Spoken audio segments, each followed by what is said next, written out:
Okay बेटा, चलिए अब हम स्टार्ट करते हैं हमारा अगला topic, that is electric field. Electric field. सबसे पहले मैं जनरल ओवरव्यू दे दूं इस पर्टिकुलर टॉपिक का, इसमें हम क्या क्या पढ़ने वाले हैं। सबसे पहला पार्ट जो आएगा electric field intensity.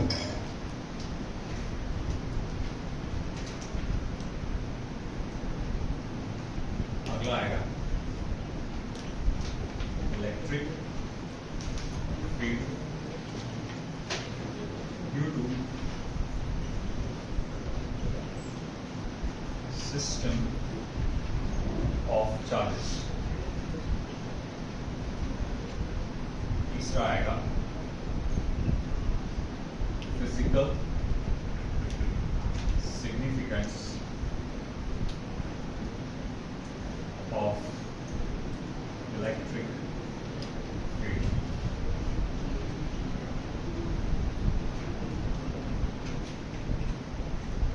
Electric field due to various charge distribution।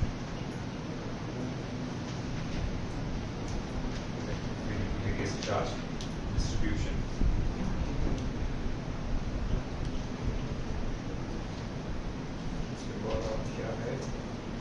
Motion of charged particle in an electric field। Motion of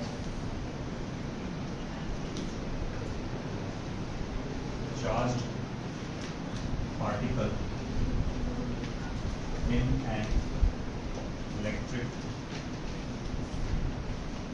motion of charged particle in an electric field। तो ये कुछ 5 टॉपिक्स है इस सिंगल टॉपिक के अंदर, जैसे कि आप देख सकते हैं। चलिए वन बाय वन पढ़ते हैं आप। सबसे पहला पार्ट 1.8.1 दैट इज इलेक्ट्रिक। या पहले मैं मुझे सिर्फ इलेक्ट्रिक फील्ड के कॉन्सेप्ट पे जाना चाहिए, बाद में जाऊंगा मैं इसके बाद। तो पहला मेरा एक सवाल आता है, व्हाट इज इलेक्ट्रिक फील्ड।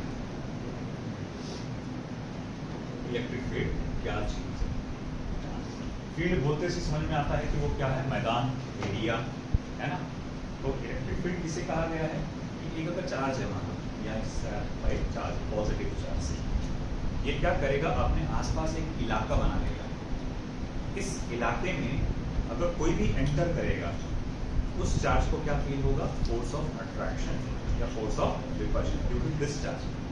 हालांकि यहाँ जो फोर्स इन्वॉल्व रहता है, दोनों एक दूसरे का इन्वॉल्व रहता है ना। मान लो मैं एकदम कमजोर चार्ज लेके आ रहा हूँ, कमजोर चार्ज मतलब इसकी वैल्यू क्या है बेटा, 1 coulomb.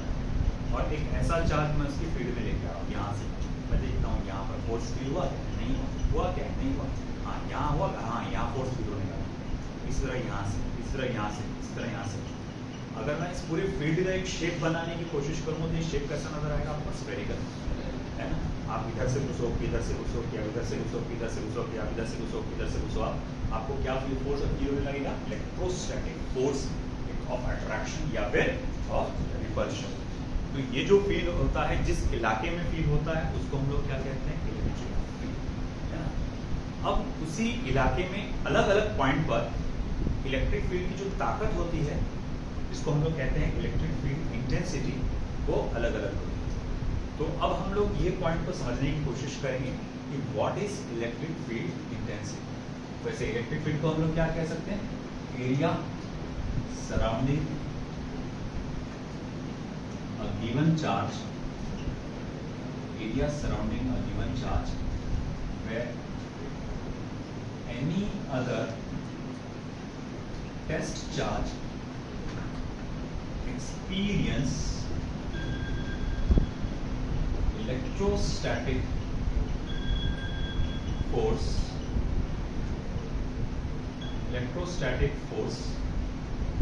is called as electric field. ठीक है, area surrounding any other charge, जिसमें कोई दूसरा चार्ज आता है, तो भाई उसको क्या फील होता है, इलेक्ट्रोस्टैटिक फोर्स फील होता है, उसको हम लोग क्या कहते हैं, इलेक्ट्रिक फील्ड। फिर उसके बाद हम लोग आगे बढ़ते हैं, what is electric field intensity ना। हमारा अगला कॉन्सेप्ट आएगा इलेक्ट्रिक फील्ड इंटेंसिटी। थोड़ा सा हम जब चलो देखो, मान लो ये मेरे पास एक टेस्ट चार्ज है से प्लस क्यू, ये क्या बेटा टेस्ट चार्ज है से प्लस क्यू, और मैं ये देखता हूं कि एक पॉइंट है, ये क्या बेटा एक पॉइंट है, और मैं ये जानना चाहता हूं कि एक पॉइंट पे अगर मैं +1 कूलम का चार्ज लाके रखूंगा, कितने का बेटा +1 कूलम का चार्ज लाके रखूंगा, तो ये इस +1 कूलम के चार्ज को कितनी फोर्स से अपनी तरफ खींचेगा या दूर ढकेलेगा, सॉरी दोनों पॉजिटिव है ना, तो दूर ढकेलेगा, कितने फोर्स से दूर ढकेलेगा, डिस्टेंस क्या बेटा r। तो हम लोग कहते हैं कि मैं यहाँ पर क्या कैलकुलेट करने जा रहा हूँ, इलेक्ट्रिक फील्ड इंटेंसिटी कैलकुलेट करने जा रहा हूँ। तो भाई कैसा कि आप देखते हैं एक गिवन चार्ज के इलेक्ट्रिक फील्ड में, इसके बेटा गिवन चार्ज के इलेक्ट्रिक फील्ड में यानी इलाके में, और आपने एक चार्ज ला के रखा यहाँ पर 1 कूलम का, तो हम देखेंगे इस जगह रखने पे ये जो गिवन चार्ज है उसे कितनी फोर्स से ढकेलेगा, हम लोग उसको क्या कहते हैं बेटा इलेक्ट्रिक फील्ड इंटेंसिटी है ना। इसको हम ऐसे लिख सकते हैं E = 1/4πε0 है ना, Q1 Q2 दो capital Q multiply by 1/r², तो इसीलिए इलेक्ट्रिक फील्ड का फॉर्मूला क्या हो जाएगा 1/4πε0 Q/r²। अब ऐसा है कि देखो आपने यहाँ पर 1 कूलम का ही चार्ज क्यों रखा, कोई और वैल्यू क्यों नहीं, क्यों कहा आपने कि इसकी इलेक्ट्रिक फील्ड निकालने के लिए आपको यहाँ का चार्ज 1 कूलम का रखना पड़ेगा, क्योंकि अगर ये कोई और वैल्यू का हुआ तो वो क्या कर देगा, इसके फोर्स पे इफेक्ट करेगा, लेकिन जैसे मान लो 2 कूलम का चार्ज है तो क्या हो जाएगा, आपकी इलेक्ट्रिक फील्ड की जो वैल्यू है वो डबल हो जाएगी, इलेक्ट्रिक फील्ड की जो ताकत है, इलेक्ट्रोस्टैटिक फोर्स जो है वो डबल हो जाएगा। बोले डबल क्यों हुआ, इक्वली 2 कूलम का चार्ज, क्योंकि हो क्या रहा है कि जब ये 1 कूलम का चार्ज आप लाके यहाँ रख रहे हो तो सिर्फ ये उसको नहीं लौट रहा, सिर्फ यही चार्ज इस चार्ज को पुश नहीं कर रहा है ना, ये वाला चार्ज सिर्फ अकेला उसको पुश कर रहा क्या नहीं, आपको ये भी उसको क्या करता है पुश करता है, दोनों एक दूसरे को पुश करते हैं, तो इस फोर्स में शुमार दोनों का है ना, दोनों का उसके अंदर है। अगर सपोज करो मुझे सिर्फ ये देखना है कि एक का कितना है, एक का कितना असर है, तो एक को क्या करना पड़ेगा, खामोश करना पड़ेगा, है कि नहीं। अब भाई दो लोग झगड़ रहे, दनादन दनादन दनादन उसको अच्छे अल्फाजों से नवाज रहे एक दूसरे को, है कि नहीं, मेरे को ये कंपटीशन करना है कि सबसे ज्यादा अच्छे अल्फाजों से एक दूसरे को नवाज, तो भाई पहले तो एक को क्या करना, तू खामोश बैठ, उसको सुनना है कि नहीं। तो भैया आप क्या करेंगे, सामने वाले को थोड़ा साइलेंट करेंगे, इसकी ताकत को या इसकी जो भी बात को थोड़ा सा कम करें। तो अब मुझे वही बात यहाँ करना था कि भाई यहाँ तो मुझे इसकी इलेक्ट्रिक फील्ड की ताकत निकालना है, ये कितने फोर्स से ढकेल सकता है वो निकालना है, ना कि इन दोनों का फोर्स निकालना है। तो मुझे इसको क्या करना पड़ा, 1 कूलम की वैल्यू यहाँ पे रखना पड़ा इस तरह से। फिर बाद में आप कहेंगे कि सर एक मिनट, एक और प्रॉब्लम आ गई, बोले क्या, ये कैपिटल Q चार्ज और ये small q charge, okay distance small r, मुझे इस चार्ज की वजह से यहाँ पर इलेक्ट्रिक फील्ड कितना होगा वो निकालना है, इस चार्ज की वजह से यहाँ पर इलेक्ट्रिक फील्ड कितना होगा वो निकालना है, मगर यहाँ जो चार्ज रखा हुआ है वो 1 कूलम का नहीं है। तो अब कैसा, मैं एक काम कर, तू सबसे पहले फोर्स निकाल, कितना है 1/4πε0 capital Q into small q upon r²। अब इस स्मॉल q को इधर ला लो, f upon small q is equal to 1/4πε0 capital Q upon r²। अभी थोड़ी देर पहले बताओ, ये जो फॉर्मूला कहाँ देखे थे आपने, इलेक्ट्रिक फील्ड के लिए देखे थे ना, हाँ, तो मतलब आप इस फॉर्मूले से इलेक्ट्रिक फील्ड इंटेंसिटी क्या कर सकते हो, कैलकुलेट कर सकते हो। यानी अगर आपको कैपिटल Q चार्ज की वजह से यहां पता लगाना है तो आप क्या करो, उन दोनों फोर्स को इस चार्ज की वैल्यू से डिवाइड कर दो। हाँ, अगर स्मॉल q चार्ज की वजह से यहां इलेक्ट्रिक फील्ड पता लगाना है तो F को कैपिटल Q से डिवाइड कर दो। तो यहां जन्म लेता है हमारा एक कंसेप्ट, ये अच्छा इलेक्ट्रिक फील्ड को F अपॉन Q बोल सकते हैं।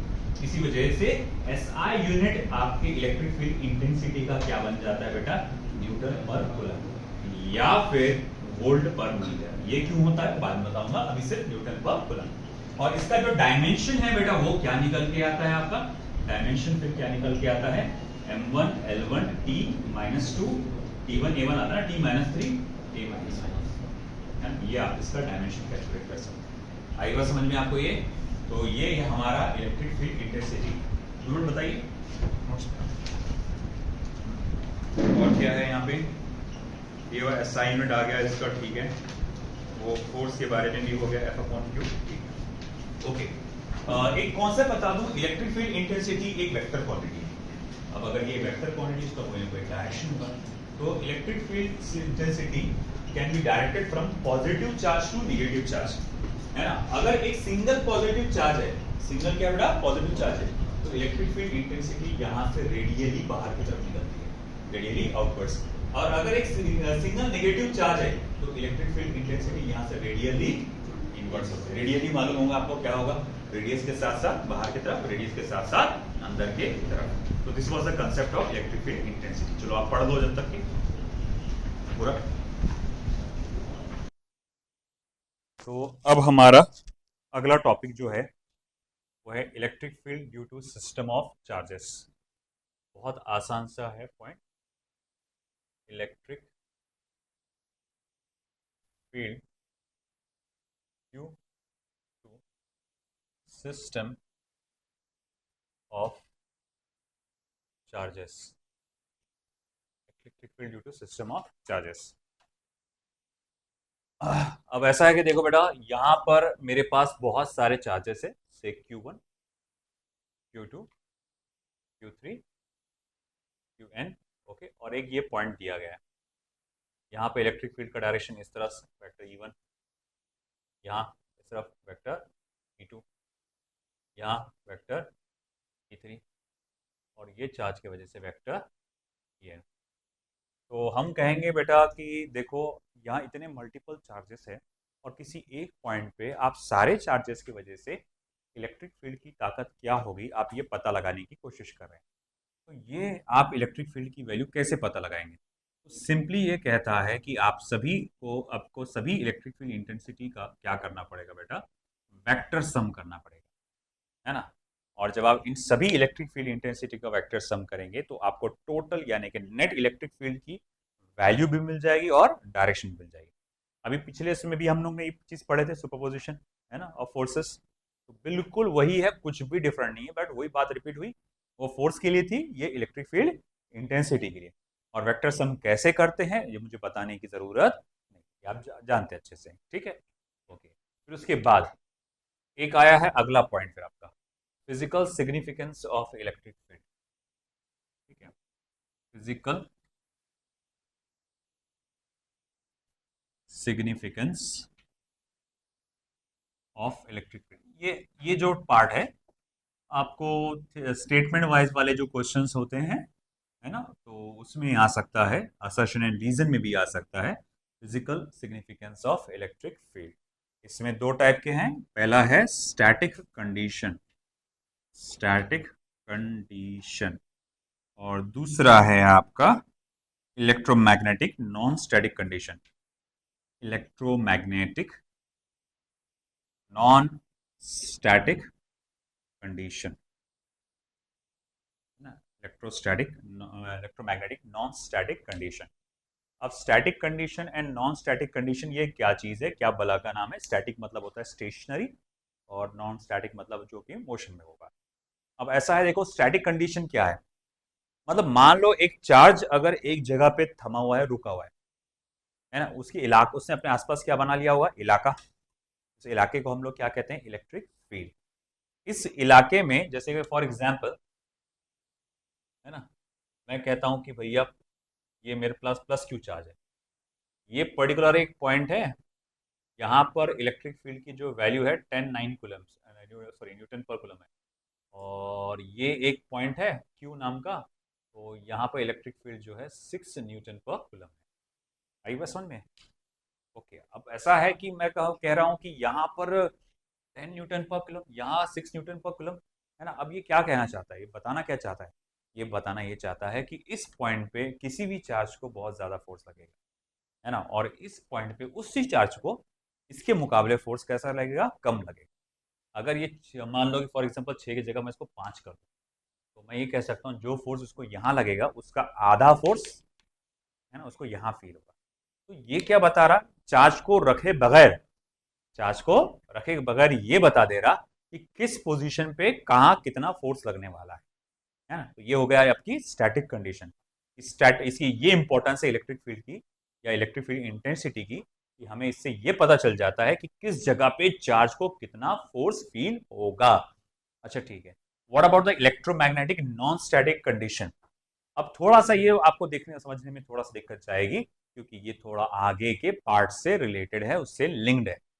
अब देखो इलेक्ट्रोमैग्नेटिक वेव्स, ये चैप्टर आप पढ़ने वाले हैं, है ना। उससे पहले आप देखेंगे क्लासिकल थ्योरी करके होता है। क्लासिकल मतलब क्या होता है, ओल्ड, है ना। तो क्लासिकल थ्योरी 1900 से पहले की जो पार्ट था, Maxwell theory of electromagnetic radiation करके एक आया था। तो क्लासिकल थ्योरी में ये बात साबित हुई कि कोई अगर पार्टिकल एक्सेलरेटेड मोशन में होगी तो वो एनर्जी लिबरेट करेगा, वो क्या करेगा, एनर्जी छोड़ेगा।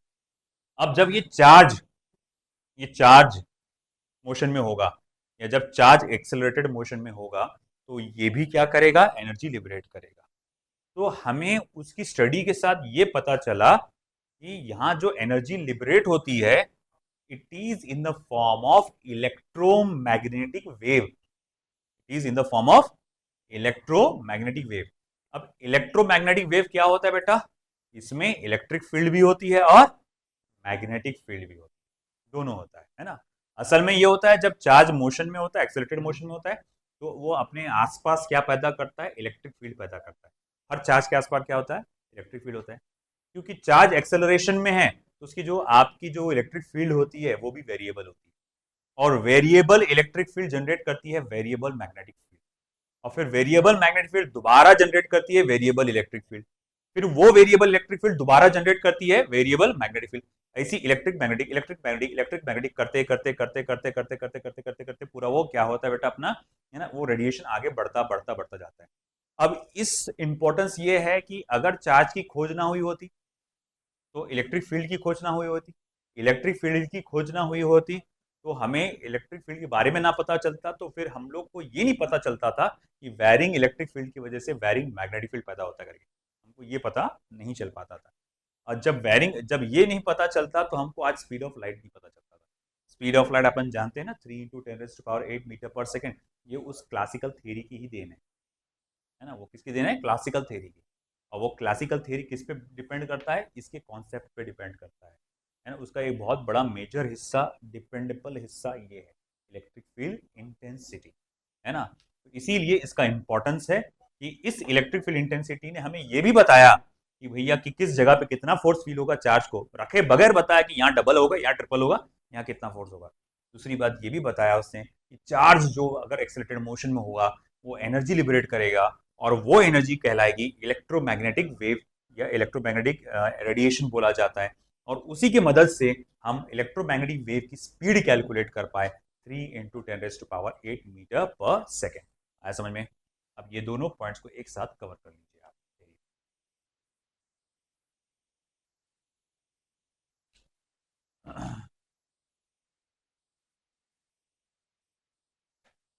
तो अगले पार्ट में हम लोग सिर्फ क्या है, डायरेक्ट फॉर्मूले देखने वाले हैं। हम लोग इसके डेरिवेशंस नहीं देखने वाले, ये फॉर्मूला कैसे डिराइव होकर आया, क्या हुआ, कैसे हुआ, ये सब चीज़ें हम लोग उसमें नहीं देखेंगे। तो डायरेक्ट क्या करेंगे भैया, डायरेक्ट फॉर्मूला जो है उस पर देखेंगे, है ना। इसको हालांकि कुलम्स लॉ से उससे किया जा सकता है ना, और मगर वो बहुत ज़्यादा बड़ा लंदी प्रोसीजर होता है, कॉम्प्लिकेटेड प्रोसीजर होता है। और बहुत पहले एक आध बार वो सिलेबस में था, बट बहुत दूर तक अब एनसीईआरटी में भी नहीं रहा हो, है ना। तो हमें सिर्फ डायरेक्ट फॉर्मूले पे फोकस करना है। तो सबसे पहला हमारे सामने एक है पॉइंट चार्ज। ये एक पॉइंट चार्ज है, ये एक पॉइंट चार्ज है, और उसके वजह से इलेक्ट्रिक फील्ड की ताकत at point P which is at distance small r क्या होगा, हमको पूछा गया। तो उसका फॉर्मूला यहाँ पर हमारे पास है, E = 1/4πε0Q/r²। As you can see कि यहाँ जो इलेक्ट्रिक फील्ड है वो इन्वर्सली प्रोपोर्शनल टू r²। तो इसी वजह से जब मैं यहाँ पर ग्राफ प्लॉट करता हूँ आपका इलेक्ट्रिक फील्ड वर्सेस डिस्टेंस का ग्राफ, वो ग्राफ एक हाइपरबोलिक कर्व आता है। ये क्या आता है, एक हाइपरबोलिक कर्व आ जाता है। ठीक है। अब हमारा अगला पॉइंट क्या है, अगला कौन सी बॉडी है, तो हमारे पास अगला है line charge. Second, line charge. ठीक है बेटा, लाइन चार्ज देखिए, तो मैं कहूँगा मेरे पास इस तरह से एक लाइन चार्ज है, एक लाइन है, आप एक बारीक सा वायर बोल सकते हैं, एक बारीक सा रॉड बोल सकते हैं, ओके। और यहाँ पर एक पॉइंट पी करके है which is at a distance small are. और यहाँ पे मुझे क्या करना है, मैंने देखा कि ये वायर का ये एंड उसके साथ एक सर्टेन एंगल बनाता है और वायर का ये एंड भी उसके साथ एक सर्टेन एंगल बनाता है। This was alpha, this was beta. और ये लाइन पे पूरे के पूरे पॉजिटिव चार्जेस बिखरे पड़े हुए, लाइन पूरे के पूरे पॉजिटिव चार्जेस ऐसे बिखरे पड़े।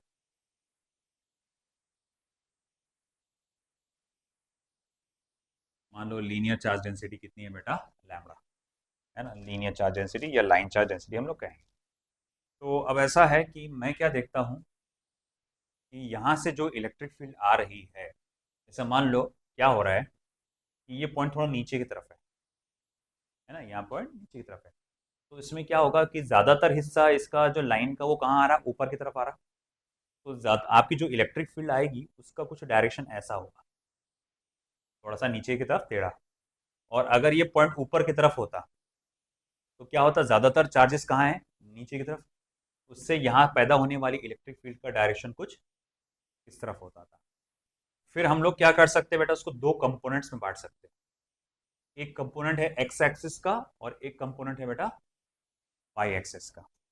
तो यहाँ मुझे जो फॉर्मूला लिखना है वो एक्स एक्सिस के कंपोनेंट का भी लिखना है और वाई एक्सिस के भी कंपोनेंट का लिखना है।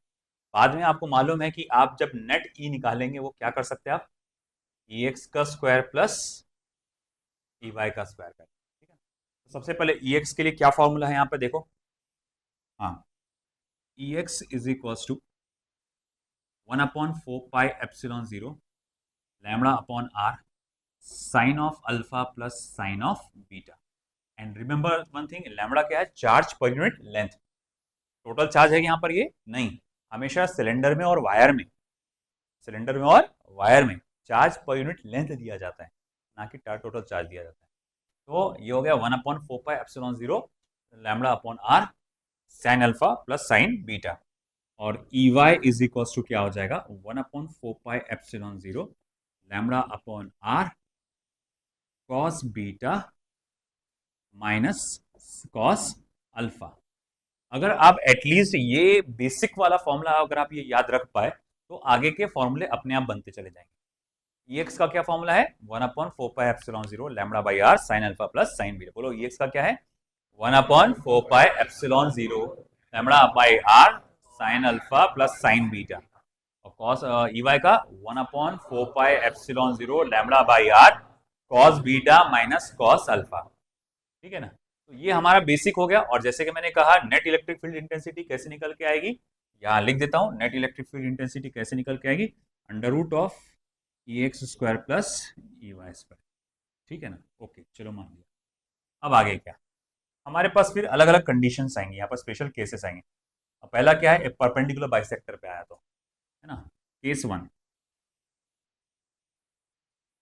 तो point P lies on perpendicular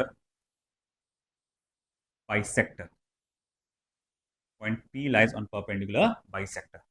अगर पॉइंट P परपेंडिकुलर बाइसेक्टर पे आया, मतलब एकदम बीचों बीच है ये वायर के, तो तुमको नहीं लगता कि अल्फा की वैल्यू और बीटा की वैल्यू सेम हो जाएगी, है ना।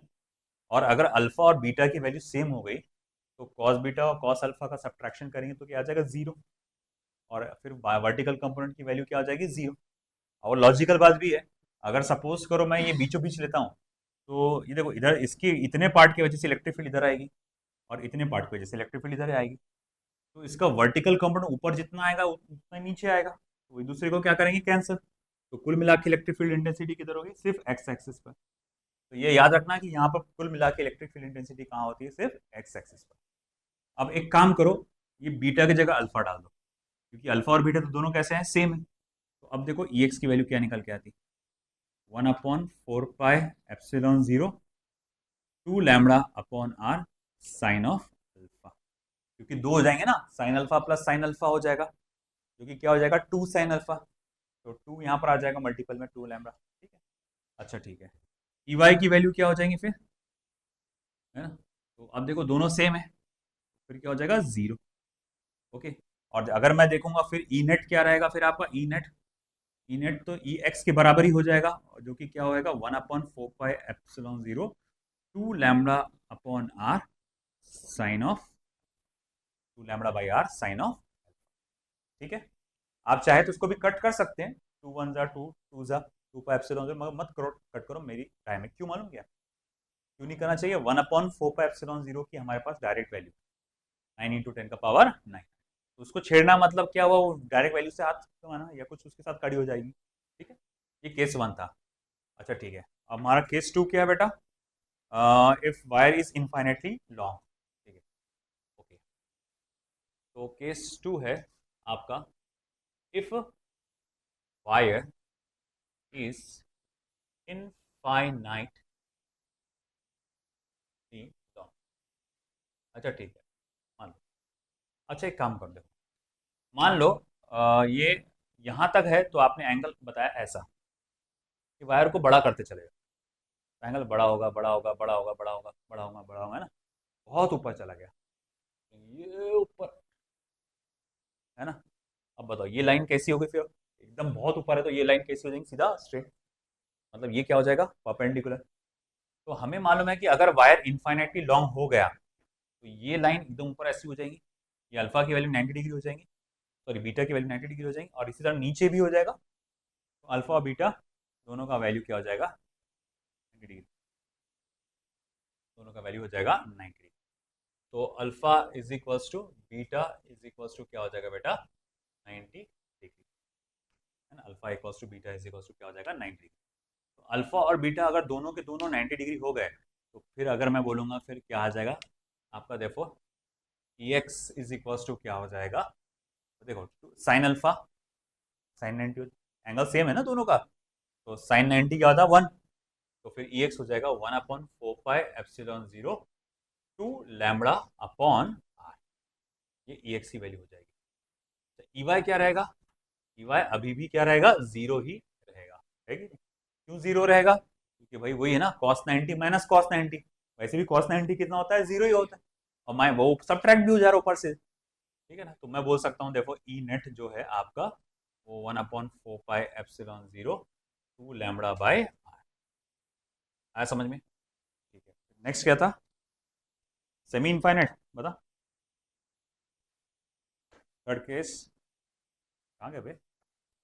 हाँ, infinitely long wire near one end of the infinitely long wire.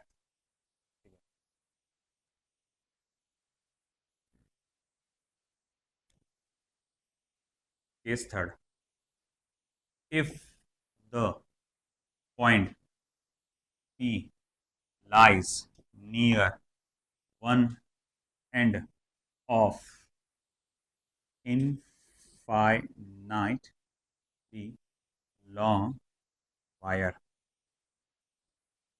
Okay.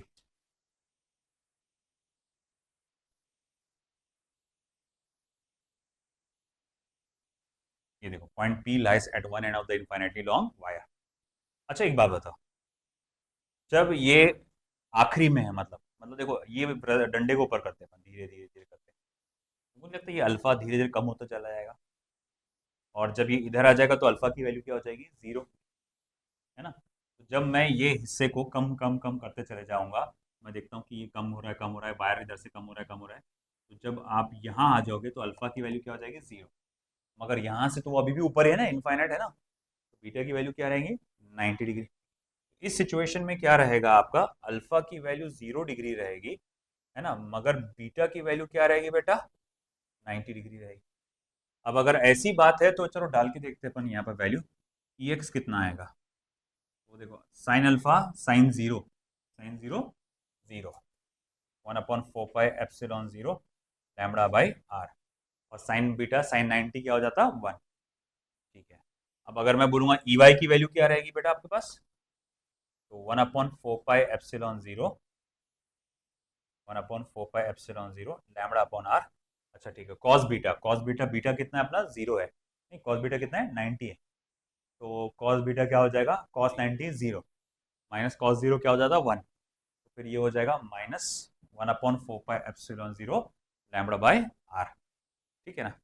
मगर मैग्नीट्यूड में दोनों भी कैसे हैं, सेम है। तो मैं क्या बोल सकता हूँ, आपका ई नेट जो होता है वो क्या होगा, under root of E x का स्क्वायर प्लस ई वाई का स्क्वायर, है ना। क्योंकि देखो भैया क्या होगा, यहाँ पर जो इलेक्ट्रिक फील्ड इंटेंसिटी आ रही है ये इधर के पॉइंट की वजह से एक्स एक्सिस पे ऐसी जाएंगी, और ये जो बहुत दूर एक चार्ज है वहाँ उसकी वजह से electric field intensity E y ऐसी जाएगी, और इसकी वजह से जो रिजल्टेंट आएगा वो ऐसा आएगा।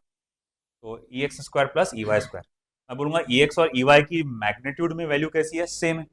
तो मैं यहाँ लिख सकता हूँ, देखो ई नेट क्या हो जाएगा मेरे पास बेटा, 1/4 pi epsilon 0 root two lambda by r. ये क्या हो जाएगा आपका, root two lambda by r. ठीक है, तो देख लो।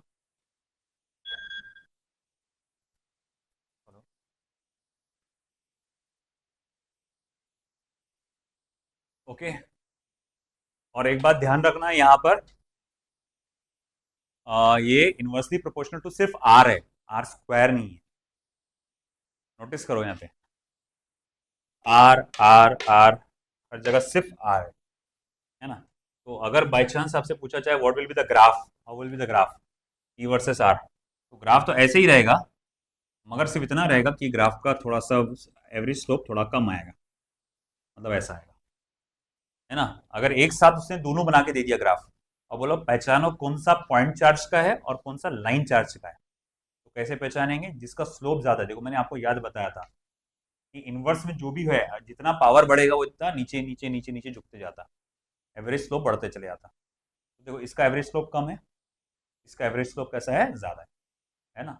याद रखना ये ब्लू वाली लाइन जो मैंने आपको बना के दिखाया, it is for line charge, और ब्लैक वाली line it is for point charge.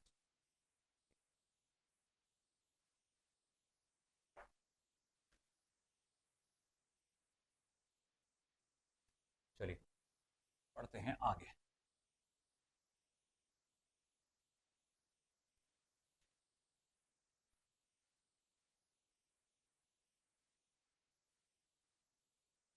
अगला क्या है पार्ट, चार्ज सर्क्यूलर रिंग।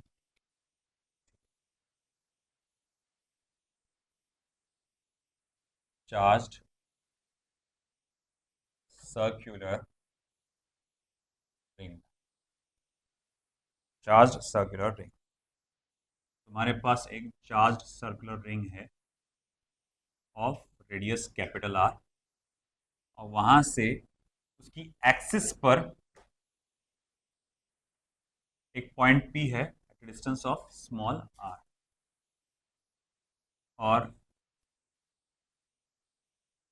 यहाँ पे आपसे इलेक्ट्रिक फील्ड की ताकत पूछी गई है। तो डायरेक्ट अगर मैं फॉर्मूला बताऊं, इज इक्वल्स टू वो आएगा 1/4 pi epsilon 0 capital Q into small are upon capital R square plus small are square raise to power 3/2, है ना। रेज टू पावर क्या आ जाएगा, 3/2। अब इसमें स्पेशल केसेस पढ़ लेंगे फिर अपन, special cases. So special case, case number 1, small are equals to 0।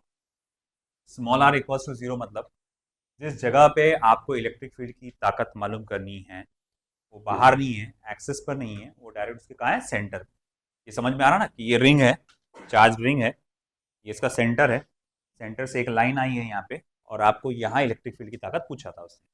अब मैं बोल रहा हूँ कि वो पॉइंट जहाँ पे इलेक्ट्रिक फील्ड की ताकत मालूम करनी है इसकी वजह से वो बाहर नहीं है, इसके सेंटर में ही है ना। तो भाई इलेक्ट्रिक फील्ड की ताकत क्या रहेगी, तो आपको सिंपली स्मॉल आर की वैल्यू क्या डालना पड़ेगा, 0। अब अगर ये स्मॉल आर की वैल्यू 0 डालोगे तो electric field at the centre comes out to be 0। ठीक है ना। चलिए बाद में केस सेकंड,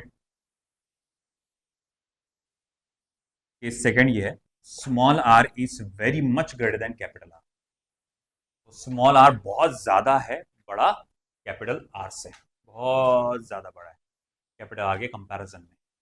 इस सिचुएशन में क्या होता है बेटा, small are square plus capital R square can be approximately written as only r square, क्योंकि कैपिटल आर स्क्वायर की तो कोई वैल्यू ही नहीं है उसके सामने। ठीक है ना। मैं बोलूंगा अंबानी की दौलत और मेरी दौलत को ऐड कर डालो, अब बताओ दोनों की दौलत कितनी है ना, क्या ऐड करूंगा मैं उसके सामने, अपनी दौलत, है ना। बस वैसे ही समझो, it is equal to Ambani की दौलत। तो भाई अब अगर मैं बोलूंगा एट इन्फिनिटी पे, इन्फिनिटी बोलना ज़्यादा गलत हो जाएगा, काफ़ी दूर डिस्टेंस पे इलेक्ट्रिक फील्ड की ताकत क्या हो जाएगी फिर, तो Q 1/4πε0, 1/4πε0 Q into small are, और capital R square plus small are square की जगह क्या आएगा, आर स्क्वायर, उसका पावर 3/2। ये 2 और ये 2 कट गया, small are upon capital small are upon r cube हुआ फिर, जो कि further it can be written as therefore E is equals to 1/4 pi equals to 1/4 pi epsilon 0 Q upon R square। क्या आ जाएगा,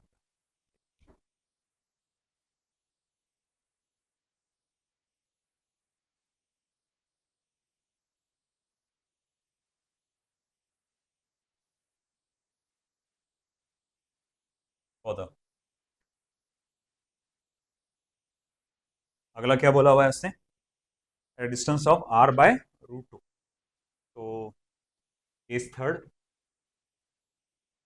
ओके, उसने distance कितना लिया बेटा, small r equals to R by √2, तो वहां इलेक्ट्रिक फील्ड की वैल्यू क्या रहेगी, तो it will B Q upon 6√3 pi epsilon 0 R square, है ना, स्मॉल r की जगह R बाय √2 डाल दिया उसने। अब ये खास तौर से यही वैल्यू डिस्टेंस क्यों लिया गया, क्योंकि ये वो डिस्टेंस है जिसपे इलेक्ट्रिक फील्ड की ताकत सबसे ज्यादा होती है, क्योंकि जब आप सेंटर पे जा रहे तब भी क्या हो जा रहा, जीरो, इन्फिनिटी पे भी जाओगे तो भी क्या हो जाएगा, जीरो। इन्फिनिटी पे मैं इसलिए इन्फिनिटी मिटा दिया, है ना, बहुत दूर भी नहीं जाना है, बहुत दूर जाएंगे तो चार्ज बहुत दूर चलेगा ना, तो वहां पर भी क्या हो जाएगा, जीरो हो जाएगा। तो कहीं ना कहीं बीच में एक ऐसी पोजीशन है जहां पर इलेक्ट्रिक फील्ड की ताकत सबसे ज्यादा होती है, और वो कौन सी पोजीशन होती है, जब स्मॉल आर इक्वल्स टू कितना होता है, आर बाय √2।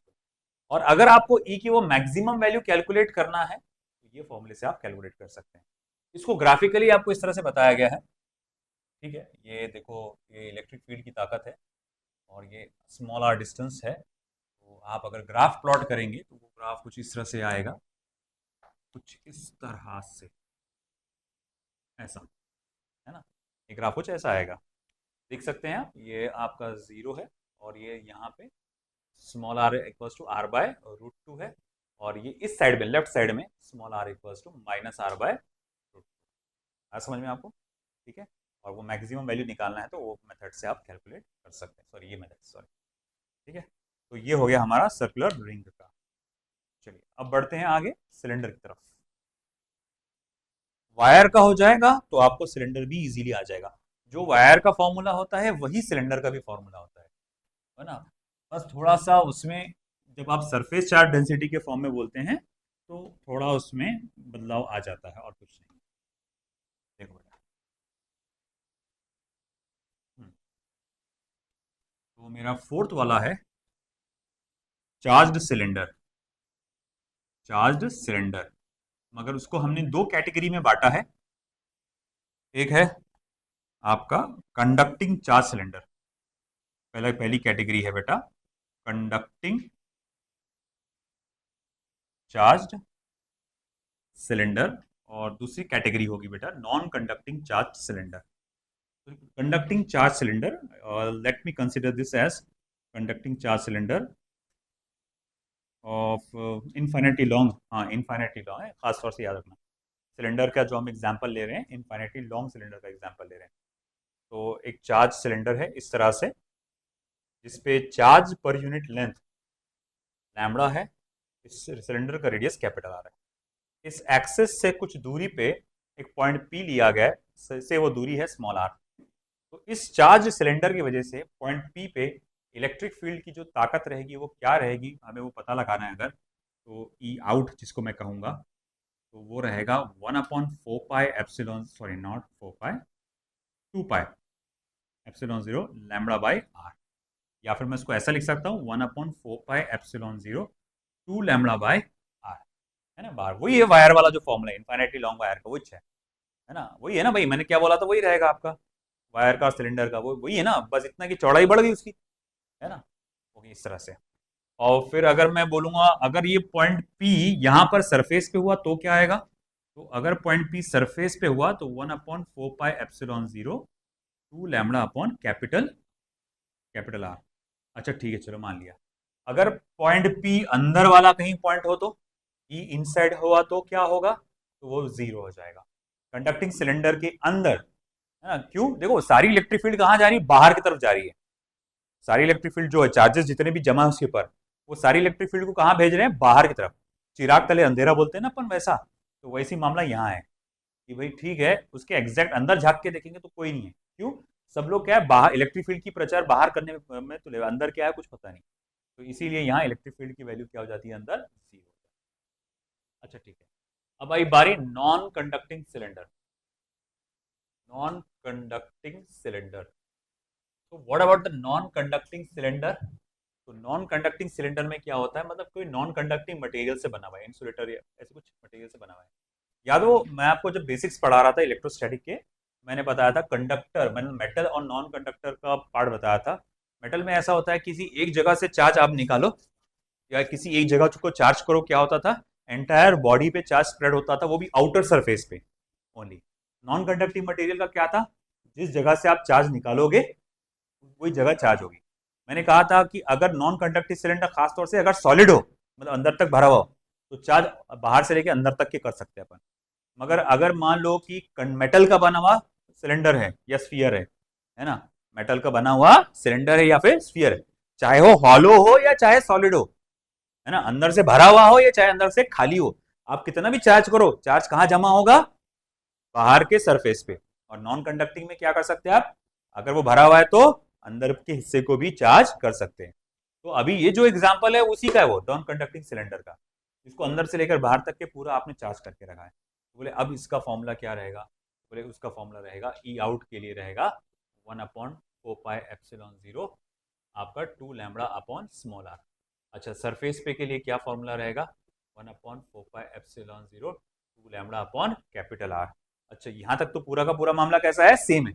अच्छा, अंदर का क्या हाल रहेगा, क्या अभी भी जीरो हो जाएगा, नहीं, यहां जीरो नहीं हो सकता। क्यों नहीं हो सकता, क्योंकि अगर मैं ये देखो, अंदर पूरा अंदर तक चार्ज भरा हुआ है ना, है कि नहीं। पहले क्या था, चार्ज सिर्फ बाहर की तरफ था, है कि नहीं, मगर इस बार चार्ज अंदर तक कोने तक भरा हुआ है।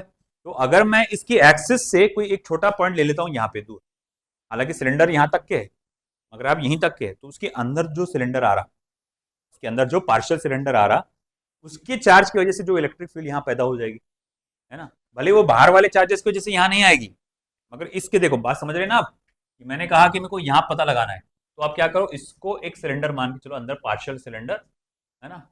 तो अब ये जो पार्शियल सिलेंडर के अंदर जो चार्ज है, उसके वजह से जो इलेक्ट्रिक फील्ड आएगी वो हम लोग निकाल सकते हैं यहाँ पे। खैर, तो उसका फॉर्मूला क्या आएगा, तो 2 lambda small are upon capital R square, 2 lambda small are upon capital R square. आया समझ में, ठीक है। अब इसी वजह से देखो, यहाँ इलेक्ट्रिक फील्ड का जो फॉर्मूला है, उसकी वजह से देखो ग्राफ में क्या फर्क आ जाता है, ई वर्सेस आर का ग्राफ, कैपिटल आर डिस्टेंस है।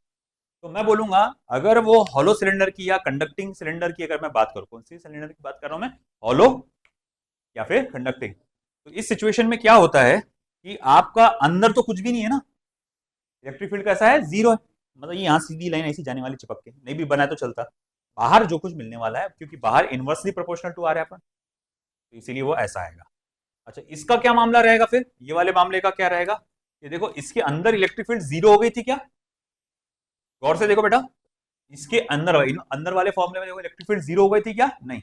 स्मॉल आर को कैसे प्रोपोर्शनल था, डायरेक्टली प्रोपोर्शनल था, तो वो ग्राफ सीधा जाएगा, है ना, inside electric field is directly proportional to R. मगर बाहर की तरफ जैसी सरफेस पे पहुंचे, सबसे ज्यादा है, सरफेस पे इलेक्ट्रिक फील्ड सबसे ज्यादा है, और वहां से निकले तो वापस से कम होना चालू हो जाएगी, हाइपरबोलिक कर्व आ जाएगा, क्योंकि बाहर की तरफ इलेक्ट्रिक फील्ड जो है inversely proportional to small R है। आई बात समझ में, ठीक है, एक बार पढ़ लो, एक मिनट तो मैं लेग रेस्ट कर लेता हूँ। हाँ, okay, let's go for it. अब अगला क्या है अपना, चार्ज्ड स्फीयर। जिस तरह से चार्ज सिलेंडर के दो सब केसेस पढ़े थे अपन ने, चार्ज स्फीयर के भी दो आएंगे। सबसे पहला कंडक्टिंग स्फीयर, ओके बेटा, तो ये मेरे पास स्फीयर है जिसका रेडियस कैपिटल आर है, और ये पॉइंट पी है जिसका डिस्टेंस स्मॉल आर है फ्रॉम द सेंटर ओ, ठीक है। तो मैं बोलूंगा बाहर की तरफ, जब बहुत दूर आप बाहर की तरफ है, इलेक्ट्रिक फील्ड इंटेंसिटी का फॉर्मूला क्या रहेगा, 1/4πε0 Q/r², बिल्कुल पॉइंट चार्ज की तरह, ठीक है ना। अच्छा ठीक है, सरफेस पे इलेक्ट्रिक फील्ड इंटेंसिटी का फॉर्मूला क्या रहेगा, सरफेस पे 1/4πε0 Q/R²। अच्छा ठीक है, मान लिया अंदर कहीं पे भी घुस जाऊं मैं, इलेक्ट्रिक फील्ड इंटेंसिटी कितनी रहेगी, जीरो। मैं क्यों लिख रहा हूं इतना, है ना, जीरो। आया रहा समझ में आपको। अब ये फॉर्मूला जो मैंने लिखा है, ये in terms of charge on the sphere है, in terms of charge on the sphere. अब ये दोबारा ये तीनों फॉर्मूले लिखना है अपने को, तीनों का को दो ही, दो फॉर्मूले हमको दोबारा लिखना है, but in terms of surface charge density. Surface charge density क्या होता है, जिसको मैं सिग्मा से देने वाला हूं, total charge on the body upon total surface area, है ना, टोटल सरफेस एरिया। स्फीयर का शेप कैसा होता है, स्फेरिकल। तो टोटल चार्ज बॉडी में कितने हैं, Q. Total charge on the body कितने हैं, क्यू। हाँ, एक और असाइनमेंट आपको ये वाला बनाना, ये सिलेंडर का सरफेस चार्ज डेंसिटी और वॉल्यूम चार्ज डेंसिटी के टर्म्स में ये फॉर्मूले बनाना है, ये आपका असाइनमेंट है। इसका देख लो कैसे बना रहा हूं मैं। तो मैंने क्या किया, total charge on the body Q, total surface area. तो कैपिटल क्यू की जगह मैं क्या लिख सकता हूं बेटा, sigma into 4 pi capital R square. अब एक काम करो, कैपिटल क्यू की जगह एक काम करो, कैपिटल क्यू की जगह ये डाल दो, तो sigma upon 4 pi capital R square. तो 4 पाई कैंसिल हो जाएगा, 4 पाई क्या हो जाएगा, कैंसिल हो जाएगा। बचेगा क्या, sigma upon epsilon zero capital R square upon small are square, capital R square upon small are square. अच्छा ठीक है, चलो मान लिया।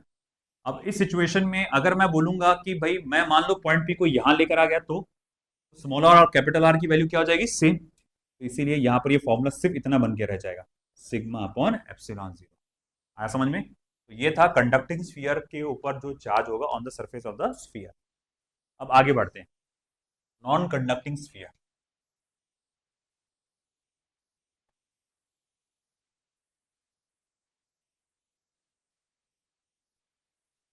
So non conducting sphere, non conducting sphere, तो बाहर से अंदर से पूरा चार्जेस से भरा पड़ा हुआ है वो, है ना। नॉन कंडक्टिंग स्फीयर कैसा है बेटा, अंदर बाहर पूरा से चार्जेस से भरा पड़ा हुआ है,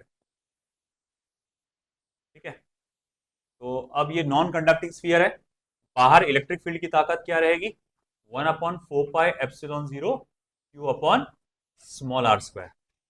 सरफेस पे इलेक्ट्रिक फील्ड की ताकत क्या रहेगी, 1/4 pi epsilon zero capital Q upon capital R square.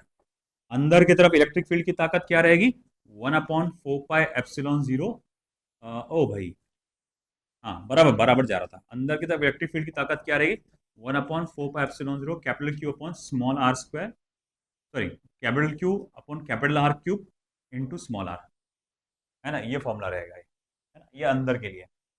अब जैसा मैंने सरफेस चार्ज डेंसिटी का निकाला था, यहां पर सरफेस चार्ज डेंसिटी नहीं रहेगा, यहां रहेगा वॉल्यूम चार्ज डेंसिटी, है ना। वॉल्यूम चार्ज डेंसिटी क्यों, क्योंकि ये अंदर से लेकर ऊपर तक पूरा भरा पड़ा हुआ है।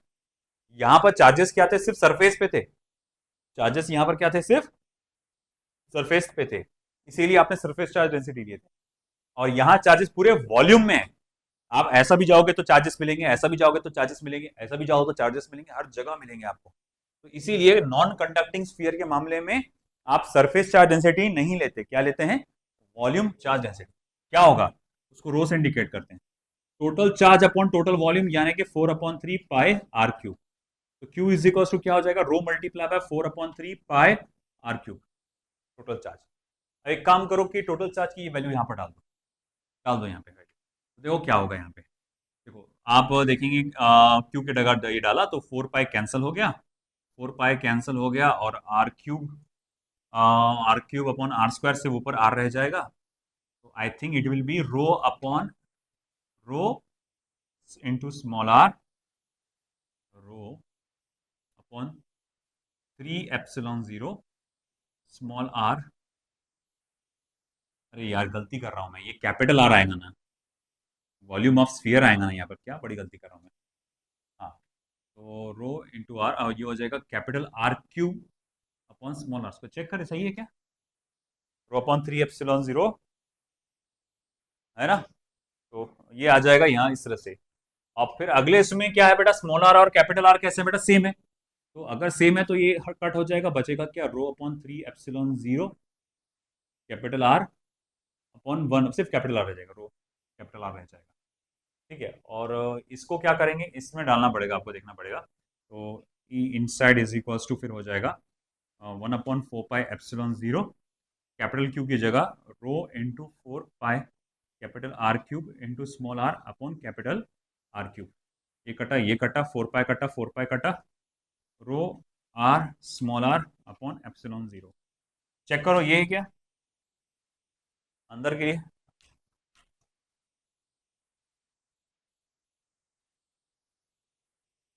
या फिर है ही नहीं लिखा, रो स्मॉल आर 3 एप्सिलॉन 0, 3 गायब हो गया है ना। हाँ 4/3 पाई आर क्यूब होता ना। तो फिर से देखते हैं अपन को। तो मुझे यहाँ रो की जगह डालना था 4/3 पाई आर क्यूब। अच्छा आर क्यूब तो कैंसिल हो गया, 4/3 पाई आर क्यूब। तो क्यू की जगह ये R cube cancel, rho into small R, हाँ बराबर है, rho into small R 3 times of epsilon not. हाँ आ गया, ठीक है ना। This is it. अब ये आया, अब बाकी के कल देखते हैं क्योंकि नहीं है टाइम इतना, एक्सप्लेन करने के लिए और टाइम लगेगा उसको।